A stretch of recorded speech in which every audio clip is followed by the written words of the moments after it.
అంటే మన తండ్రి పేరు మారుస్తే ఊరుకుంటామా? మన తల్లి పేరు మారుస్తే ఊరుకుంటామా? మరి మన ప్రాంతం పేరు మార్చడానికి వీళ్ళెవరు? వీళ్ళకి ఎవడు అధికారం ఇచ్చాడు? అంటే నాకు అధికారం వచ్చింది కాబట్టి నేనేమన్నా చేస్తా అంటవా?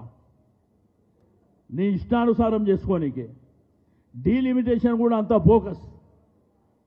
ఆడ ఆఫీస్లో కూర్చొని గూగుల్ మ్యాప్ పెట్టుకొని గూగుల్ మ్యాప్తో డీలిమిటేషన్ చేస్తాడు ఎవడన్నా?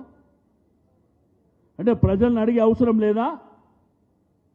నేను పాత్రికేయ మిత్రులకు, మీడియా మిత్రులకు కూడా, సికింద్రాబాద్లో పుట్టిన పెరిగినటువంటి పాత్రికేయ మిత్రులకు, మీడియా మిత్రులకు కూడా చెప్తున్నా, ఇది అత్యంత ఇంపార్టెంట్ కార్యక్రమం.